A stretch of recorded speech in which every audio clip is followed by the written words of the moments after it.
Aku Claudia. Balik lagi di Shop with Sky Academy. Darling, send me.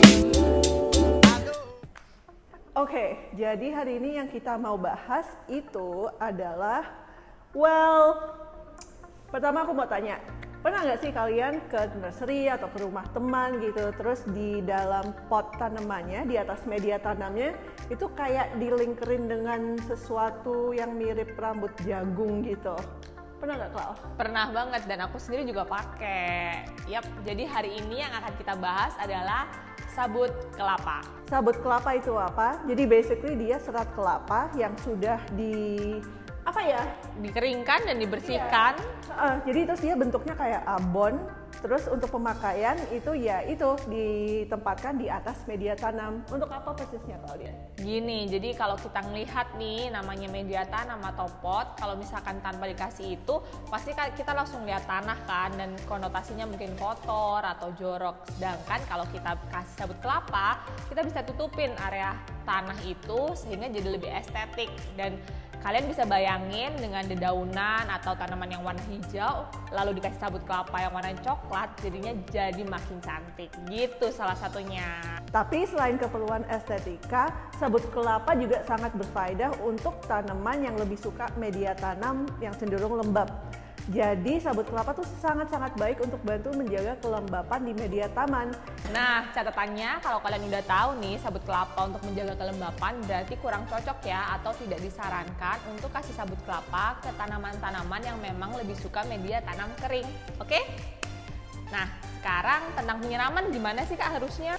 Oke, untuk penyiraman sebenarnya ada dua aliran nih.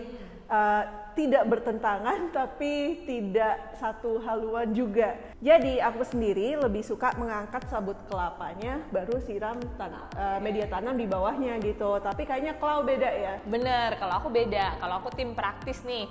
Kalau misalkan tanaman aku kasih sabut kelapa dan mau siram, aku langsung siram gitu aja. Dengan pertimbangan tanaman itu memang ada di spot yang menerima banyak matahari Kak. Jadi aku nggak takut dia akan tumbuh jamur dan sebagainya. So tinggal disesuaikan senyaman kalian. Iya, takutnya kalau kita siram di tempat yang teduh, dia nanti kemungkinan bisa jamuran ya. Jadi makanya itu kebetulan kalau aku senangnya diangkat supaya untuk menjaga aja lah, untuk mencegah yang tidak dimaukan gitu ceritanya.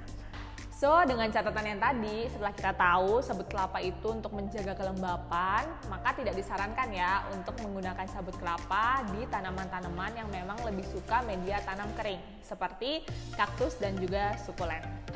Oke, udah lengkap deh informasi tentang sabut kelapa kali ini. Kalian udah tahu kenapa sih kita harus kasih sabut kelapa, di tanaman apa aja yang cocok dan sebagainya.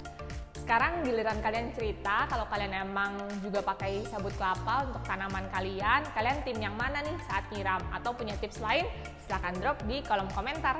Jangan lupa untuk follow dan subscribe channel kita, dan jangan lupa follow juga Instagram kita @shopwithsky. Jadi kayaknya udah sampai sini dulu ya.